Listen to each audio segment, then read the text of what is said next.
Summer வந்தாச்சு. What's your plan for this holiday? எங்க கிட்ட விட்டுருங்க, நாங்க பாத்துக்கிறோம். VGT Holidays. GT Holidays, South India's #1 travel brand. Delivering smiles all around the professional careers. Reach us to reach them. Rubilux Paints. Best quality, best value for money. உங்கள் பேர் சொல்லும் paint Rubilux Paints. இவங்க நினைக்கிற தயாரிப்பாளர்கள் யாருமே வரல. ஒருத்தராக approach பண்ணுறாங்க, எல்லாருமே அஜித்தினுடைய சம்பளத்தை கேட்டுட்டு தலைதெறிக்க ஓடுறாங்க. அப்போ இந்த கார் ரேஸ் பண்ணிகிட்டு இருக்காரு இல்லையா, இதை வந்து ஒரு டாக்குமெண்ட்டாக அவங்க எடுக்கிறாங்க. இந்த டாக்குமெண்ட்டை தியேட்டரில் ரிலீஸ் பண்ணால் எப்படி இருக்கும்? ஃபீச்சர் ஃபிலிம் மாதிரி. F1 ஒரு படம் வந்துச்சுல்ல, பாருங்க. சார், இதே குற்றச்சாட்டு தான் வந்து பிரதீப் ரங்கநாதர் தான் வச்சார். இவ்வளோ கண்டிஷன்ஸ் போட்டு தான் வந்து நடிக்கிறாங்களா சார் படத்தில்? இல்லைங்க, வளர்கிற வரைக்கும் இந்த பிரச்சனை இருக்குது. இப்போ பிரதீப் ரங்கநாதன் வந்து யார் கூட வேணாலும் நடிக்கலாம். இன்றைக்கி அவருக்குன்னு ஒரு பெரிய மார்க்கெட் வந்துருச்சு. அவர் படம் தொடர்ந்து ஹிட்டு. ஒவ்வொரு படமும் 100 கோடி ரூபா வசூல். இப்போ 4வது படம் வரப்போகுது, பிரமாதமான படமாக உருவாயிருக்கு. அப்போ அவருக்கு அந்த ஆப்ஷனே கிடையாது. அதாவது பிரதீப் ரங்கநாதனோட நம்ம நடிக்கிறதான்னு ஒரு நடிகை நினைக்கவே மாட்டாங்க. அவர் பேசலாம், எந்த நடிகை வேணுமோ அவர் சுட்டி காட்டலாம். ஸோ அந்தளவுக்கு வளர்ந்துட்டார். ஜனநாயகன் படம் என்ன தான் சார் ஆச்சு? ஜனநாயகன் படம் ரிவைசிங் கமிட்டிக்கு இவங்க அப்ளை பண்ணியிருக்காங்க. அது கிட்டத்தட்ட 1 மாதம் ஆகிப்போச்சு. அவங்க கணக்கு என்னென்னா 40 நாளைக்குள்ளே பதில் சொல்லணும், அவ்வளோதான். நாங்கள் 20 நாளில் அமைக்கிறோம், 25 நாளில் அமைக்கிறோம், அது எங்கள் பிரச்சனை. 3 நாளோட படத்தை தியேட்டர்லேருந்து தூக்கிற வேண்டியது தான். அப்போ ப்ரொடியூசர் பயப்படுவார்ல, எதுக்கு இவ்வளோ கஷ்டம் நமக்கு, எலெக்ஷன் முடிஞ்ச பிறகு ரிலீஸ் பண்ணிப்போம், ஆனால் சர்டிஃபிகேட் வாங்கி முன்னாடி வைப்போம். ஆகாயம் நேயர்களுக்கு வணக்கம். இன்றைக்கி நம்ம கூட வலைப்பேச்சு அந்தணன் அவர்கள் இணைஞ்சிருக்காங்க. வணக்கம் சார். வணக்கம்.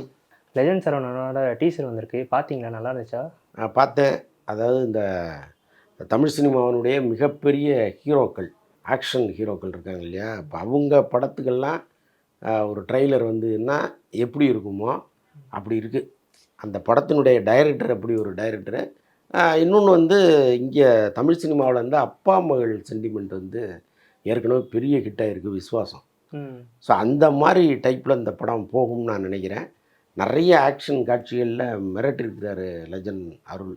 அது மட்டும் இல்லை, இப்போ ஃபஸ்ட்டு படத்தில் பார்த்திங்கன்னா அவருடைய இந்த மேக்கப்பு, அவர் மீசை இல்லாத தோற்றம், அது இல்லாமல் நம்மளோட கொஞ்சம் அளவுக்கு ஒட்டாமல் இருக்கும். பட் இதில் பார்த்திங்கன்னா ரொம்ப ஒரு நம்ம பல வருடங்கள் பார்த்து பழகின ஒரு ஹீரோ மாதிரி இருக்கார் அவர். பார்த்தோன்னே பிடிக்கிற ஒரு டீசராக இருக்குது.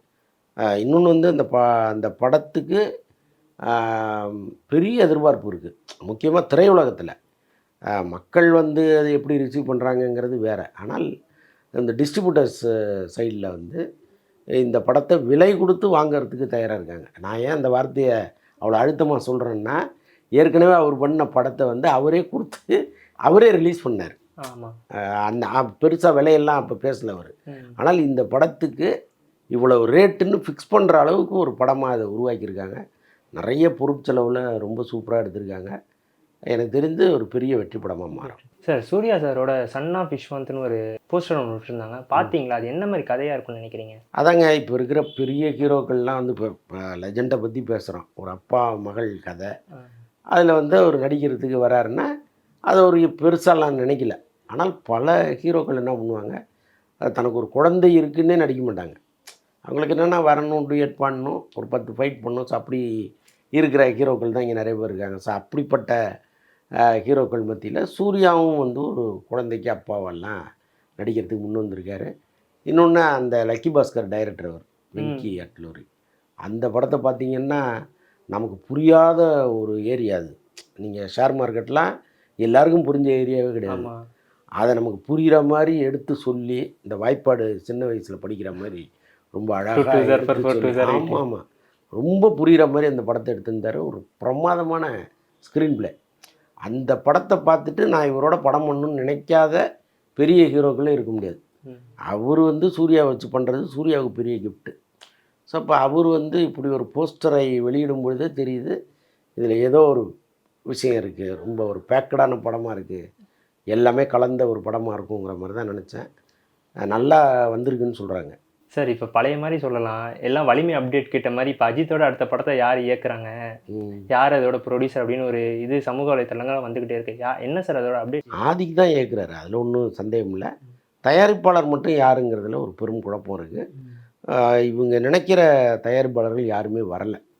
ஒருத்தராக அப்ரோச் பண்ணுறாங்க, எல்லாருமே அஜித்தினுடைய சம்பளத்தை கேட்டுட்டு தலைதெறிக்க ஓடுறாங்க.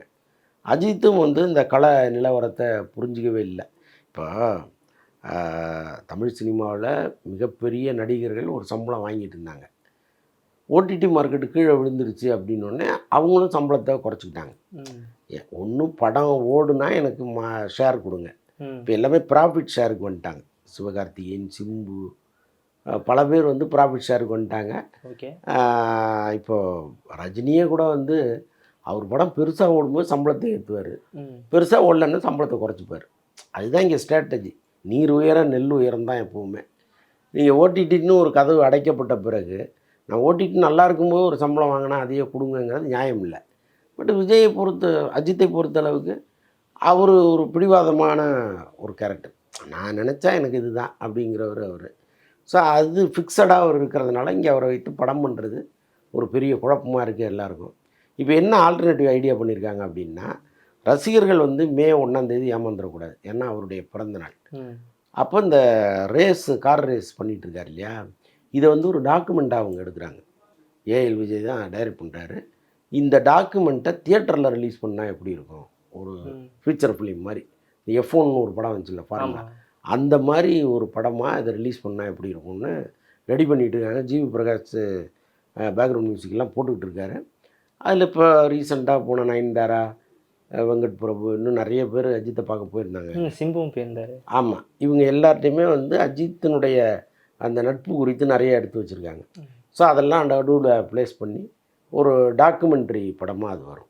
சார், இப்போ விக்ரம் சாரோட படம் என்னாச்சுன்னே ஒரு சந்தேகத்திலேயே இருக்குது. டிபோ டைரக்டர் வச்சு ஒரு படம் எடுக்க போகிறேன் அப்படின்னு சொல்லிட்டு இருந்தாங்க. அதோட அப்டேட் என்னது? சொல்லியிருக்காரு. விக்ரம்கிட்ட அந்த மாற்றம் வந்தது உள்ளபடியே மகிழ்ச்சி தான். ஏன்னா அவர் ஓப்பனாகவே ஸ்டேட்மெண்ட் கொடுத்தாரு. நான் வந்து ஒரு படம் பண்ணி ப்ரூவ் பண்ண டைரக்டர்களுக்கு தான் நான் வாய்ப்பு கொடுப்பேன், அறிமுக இயக்குநர்கள் நான் கொடுக்க மாட்டேன் அப்படின்னு சொன்னார். அதுக்கு நிறைய நல்ல காரணங்களாக கூட இருக்கலாம். ஏன்னா இப்போ பல பேர் வந்து கதை நல்லா சொல்லுவாங்க, படம் எடுக்க தெரியாது. பல பேருக்கு கதையே சொல்ல தெரியாது, படம் சூப்பராக எடுப்பாங்க. அப்போ நீங்கள் ஜட்ஜ் பண்ணவே முடியாது. இந்த சூழ்நிலையில் எதை நம்பி நீங்கள் படம் கொடுப்பீங்க? ஒருவேளை நல்ல கதை சொல்லி ஏமாற்றிட்டாருன்னு வைங்க, அது தேவையில்லாத சிக்கல் தானே. ஸோ அதனால் அவர் ஒரு முடிவு எடுத்தார், இது வேண்டாம் அப்படின்ட்டு. ரொம்ப வருஷம் கழித்து அவர் முடிவை அவர் மாற்றிருக்கார்.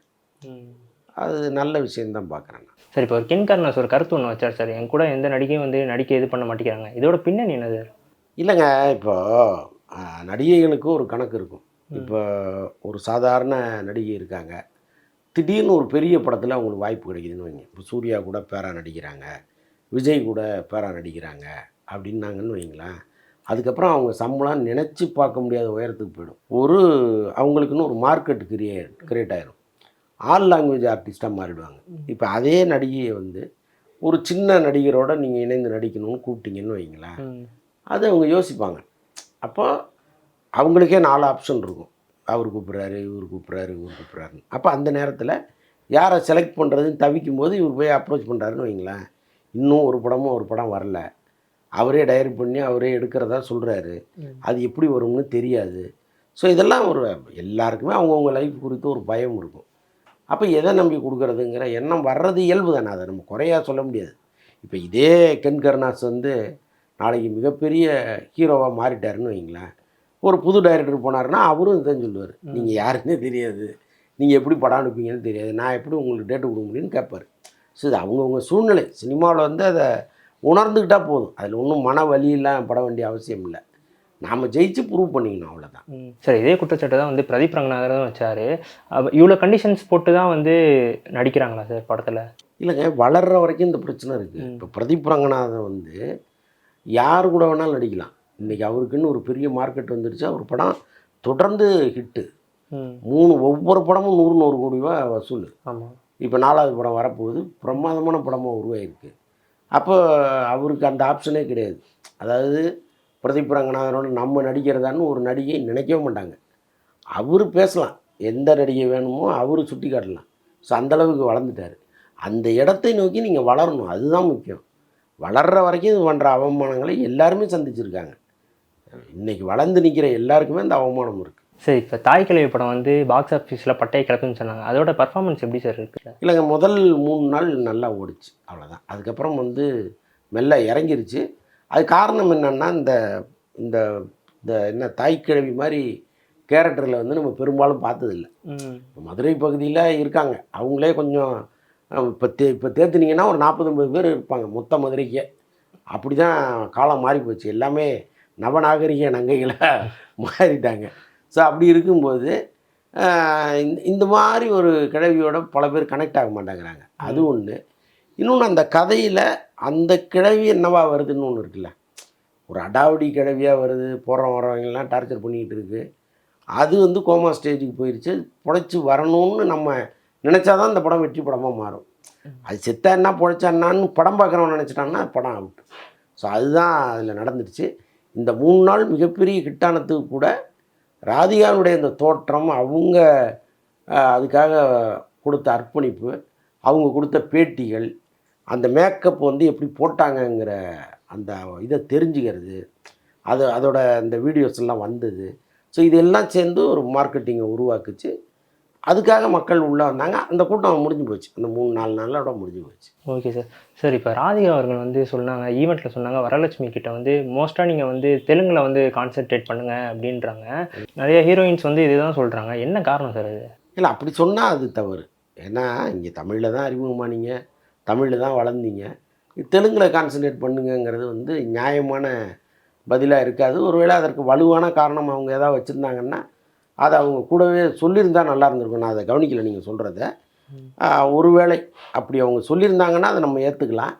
அது இல்லாமல் இங்கே வளர்ந்துட்டு நீங்கள் தெலுங்கில் கான்சன்ட்ரேட் பண்ணுங்கிறது சரியான பதிலாக இல்லை.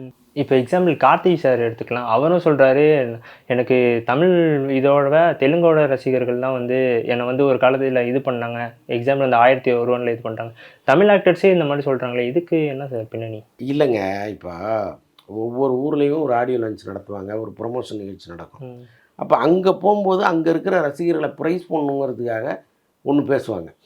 கார்த்தி வந்து எனக்கு தெலுங்கு தான் ரொம்ப பிடிக்கும் அப்படி நாங்கள் ஒரு முறை போய் சொல்லி அது ஒரு பெரிய சர்ச்சையாக மாறிச்சு.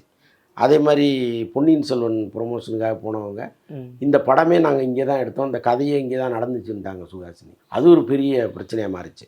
அப்போ இவங்க என்ன பண்ணுறாங்க, சினிமாக்காரர்கள் வந்து நாம் ஆந்திராவில் பேசுகிறோம், தெலுங்கானாவில் பேசுகிறோம், கர்நாடகாவில் பேசுகிறோம், இது தமிழ்நாட்டில் யாரும் கேட்க மாட்டாங்கன்னு நினைக்கிறாங்க. இப்போ காலம் மாறி போச்சு. நீங்கள் அங்கே பேசுனீங்கன்னா அடுத்த நிமிஷம் இங்கே வந்து நம்ம கேட்டுடுறோம். ஸோ அப்படி இருக்கிற சூழ்நிலையில் கவனமாக பேசணும். பட் இந்த மாதிரி நடிகர்கள் ஏன் என்ன நோக்கத்தில் அப்படி பேசுகிறாங்கன்னு நமக்கு புரியவே இல்லை. நீங்கள் அங்கே இருக்கிற ரசிகர்களை ப்ரைஸ் பண்ணுறதுக்கு நிறைய வார்த்தைகள் இருக்குது. எங்களை ஆதரிங்க, உங்கள் படங்கள் வந்தால் நாங்கள் அங்கே பார்க்குறோம், உங்கள் படங்கள் நிறைய எங்கள் ஊரில் ஹிட் ஆகிருக்கு, எங்கள் படங்களையும் நீங்கள் ஹிட் பண்ணுங்கன்னு கேட்குறதுல தப்பு இல்லை. எங்கள் ரசிகர்களோட நீங்கள் தான் சூப்பர்லாம் சொல்கிறது இருக்குல்ல, அது வந்து நன்றி மறந்த மாதிரி தான் அதை பார்க்க வேண்டியது. ஜனநாயகன் படம் என்ன தான் சார் ஆச்சு? ஜனநாயகன் படம் ரிவைசிங் கமிட்டிக்கு இவங்க அப்ளை பண்ணியிருக்காங்க. அது கிட்டத்தட்ட 1 மாதம் ஆகிப்போச்சு. 20 நாளைக்குள்ளே அந்த கமிட்டி அமைக்கணும், இன்னும் அவங்க அமைக்கலை. அவங்க கணக்கு என்னென்னா 40 நாளைக்குள்ளே பதில் சொல்லணும், அவ்வளோதான். நாங்கள் 20 நாளில் அமைக்கிறோம், 25 நாளில் அமைக்கிறோம், அது எங்கள் பிரச்சனை அப்படின்ட்டாங்க. இப்போ என்னென்னா 40 நாளுக்குள்ளே அவங்க ஏதாவது ஒரு தீர்வு சொல்லித்தான் ஆகணும். அதுக்காக இப்போ வெயிட் பண்ணிகிட்டு இருக்காங்க. ஏதோ பேச்சுவார்த்தையெல்லாம் போயிட்டுருக்கு அப்படிங்கிறாங்க. இப்போ 40 நாளைக்குள்ளே அவங்க என்ன இது கொடுக்குறாங்களோ, சர்டிஃபிகேட் ஏஏஓ யூஏஓ ஏதோ ஒன்று கொடுக்குறாங்க, கொடுக்குறத வாங்கிக்கிறோம். எங்கெல்லாம் கட் பண்ண சொல்கிறாங்களோ கட் பண்ணி கொடுத்துட்றோம். படத்தை ரிலீஸ் பண்ணுங்கிற மூடுக்கு வந்துட்டாங்க. ஆனால் தேர்தல் அறிவிச்சிட்டாங்கன்னு வைங்களேன், இப்போ இவங்க படத்தை ரிலீஸ் பண்ணுறாங்க, 3ஆவது நாள் தேர்தல் டேட் அனௌன்ஸ் பண்ணிட்டாங்கன்னா 3 நாளோட படத்தை தியேட்டர்லேருந்து தூக்கிட வேண்டியது தான். அப்போ ப்ரொடியூசர் பயப்படுவார்ல, எதுக்கு இவ்வளோ கஷ்டம் நமக்கு, எலெக்ஷன் முடிஞ்ச பிறகு ரிலீஸ் பண்ணிப்போம், ஆனால் சர்டிஃபிகேட்டை வாங்கி முன்னாடி வச்சுப்போம் அப்படின்னு இப்போ சர்டிஃபிகேட்டை முன்னாடி வாங்குகிற வேலையில் இருக்காங்க. சர்டிஃபிகேட் கைக்கு வந்த பிறகு தேர்தலும் முடிஞ்சிடும். தேர்தல் முடிந்த நாள்லேருந்து கரெக்டாக அந்த வாரம் வெள்ளிக்கிழமை எது வருதோ அன்னைக்கு படம் ரிலீஸ். உங்கள் நேரத்துக்கும் கருத்துக்கு ரொம்ப நன்றி சார். நன்றி. சம்மர் வந்தாச்சு. What's your plan for this holiday? எங்க கிட்ட விட்டுருங்க, நாங்க பாத்துக்கிறோம். VGT Holidays. GT Holidays, South India's #1 travel brand. Delivering smiles all around the professional careers. Reach us to reach them. Rubilux Paints, best quality, best value for money. உங்கள் பேர் சொல்லும் paint Rubilux Paints.